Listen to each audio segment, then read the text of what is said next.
Hi everybody, welcome back to tnoozLIVE at GBTA, presented by BCD Travel. I'm Martin Cowan, Editorial Director for tNooz. Delighted to have got Traci Mercer, who is Senior Vice President of Lodging, Ground and Sea. Yes. Lodging, Ground and Sea for Sabre. Initially when we lined up the interview, I thought that's a bit of a sort of leisurey thing, but apparently not. So what are you doing at GBTA? Yes, it is not a leisurey thing. So it is, actually the title was originally not Lodging, Ground and Sea, as I shared a bit yesterday. We were here and it was referred to as non-air was the original title. Sort of within Travel Network, there's the airline business, and then there's all of these things that are not the airline business. That happens to be our lodging sector, which is not just hotels, but all lodging accommodations, rail, car. The sea is our cruise line business, but then everything else that goes along with it, from tours and transports and everything else. So we do focus primarily in the business sector. We lead with hotel and our rental car sector. That's kind of where we're leaning in. So here at GBTA, we're spending a ton of time with our partners on the hotel supplier side, with our partners on the aggregator side, as well as a huge array of our customers on the TMC and agency side. So it's a great conference for us and a highlight conference for us from Sabre's perspective.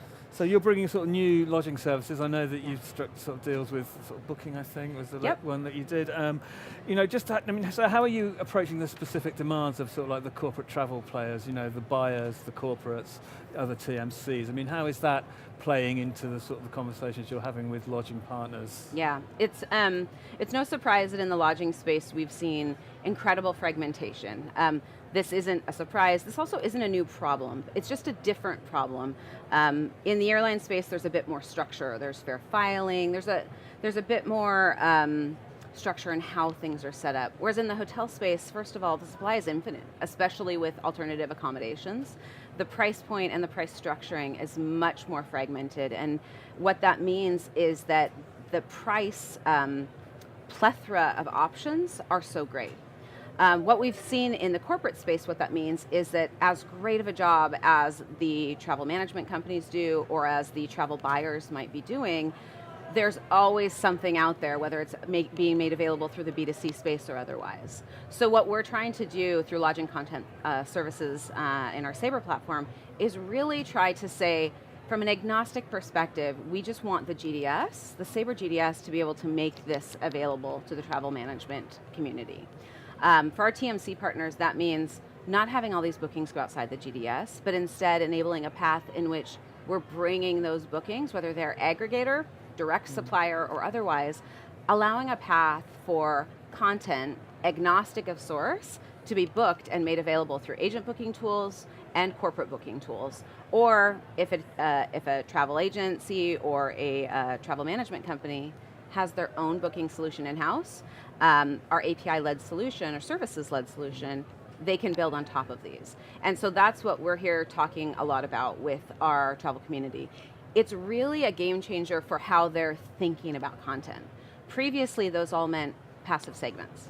They meant passive, they weren't P&R integrated, they didn't get incentives. There was a lot of things that were exceptions to the typical workflow. They were outside of their booking engine. And through lodging content services, we are reimagining the way we do travel and really connecting heads and beds, agnostic of source, but making that available for the corporate community. So that's bringing inventory traditionally that wouldn't have been in the GDS into the GDS, and then everything that the GDS is always talk about integrating into the workflow. Exactly, and making it active in a way that hasn't been available before. Okay, and so how have sort of TMCs responded to this, to the idea of getting this in? I would imagine, that's a bit of a stupid question, but I imagine it's quite positive if they can now book the sort of things that were previously being booked outside and bring them in. But I mean, is it, other than just this is great, I mean, what sort of conversations are you having with them maybe you weren't sort of really expecting? Or it's been an interesting evolution of the process. The first was a bit of, you say it's a dumb question, actually isn't. The first was a bit of skepticism, but you don't do that. But the GDS doesn't do that. And I said, no, we didn't do that. We do that now. Then the next was, well, that'd be fantastic. Well, that's amazing. And then it was met again with skepticism. But can you really do that? Does it really work? And I think what what we've done with our customer engagement model, which is also just changing the way we've engaged with the both supply community as well as agency community, has changed the way we're bringing this conversation to market. A year ago, when we kind of really brought this idea to fruition, started bringing on our developers and driving this conversation and this development forward, we put together a different approach of how we bring this to market, and we launched a customer advisory board in North America and a customer advisory board in Europe. That is a go-to-market path that we haven't done in this way before. At first, we did it with taking our travel agency community, our TMC community, and we segmented each of them. And so we brought a few globals together, and we brought a few of our premier agencies together, and we brought our suppliers into a separate conversation. And the first time they were a bit skeptical and didn't want to share, and then the next time they shared a little bit more, and by the third time they said, you know what, it'd be nice if we were all together in the room. We could maybe learn some things. Now it is like bringing a group, a cohort of colleagues together. We meet typically every 3 months. We come together, they get to see iterations on our roadmap. They get to see iterations of what our development has been. We are doing releases every 6 weeks. We have feature releases every 6 weeks. We have material progress made every 3 months when we bring the advisory board together. They give us feedback what they like and what they don't, both from the supply side, the direct suppliers, as well as the buyer side, and the agency community, and in the same room. And I think what that has done is driven the right conversation. It doesn't mean everyone loves everything. Doesn't mean they're all getting what they want, but it's driving the right conversation. It's driving the right level of engagement, of conversation setting, and doing this on such a regular cadence is also level setting that expectation of it's not being done in a black box.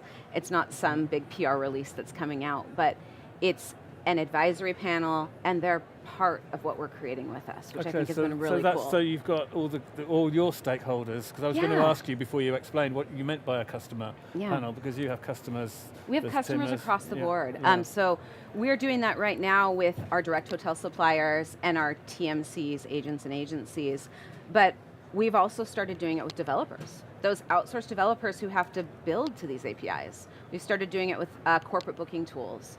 And some of the developers that work there, and then also with our aggregator partners. I think some fundamentals that are guiding us through this is we want to remain agnostic, and we want to remain led in the direction that we're trying to solve the problems for the marketplace. What do you mean by agnostic?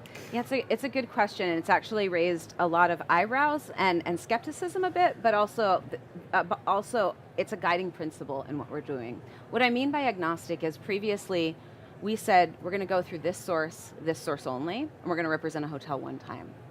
And now we've said that model doesn't work anymore. We're going to go to what sources we need to solve the demand of the marketplace. We're going to work with them in a way that suits the needs of the marketplace, keeping in mind both supply and demand. And when I say agnostic, it's that it's going to suit a commercial model that keeps the equilibrium of the marketplace in check, but it's not in a way in which I'm artificially optimizing that for my own benefit. I think there's several players out there who may have great end-to-end solutions, but they are not doing it in a way that's maintaining a solution that's keeping the end customers in mind. At the end of the day, we've got travelers and we've got hotels. We've got a variety of constituents who stand in the way between that head and that bed. Our job is to help connect that head to that bed through the power and services of the technology that we provide in coordination with all of our customers in that marketplace. When we are agnostic in that approach, that means I'm hearing the issues and needs, we're having conversations on what we can and can't do along that, but I am remaining neutral in that conversation.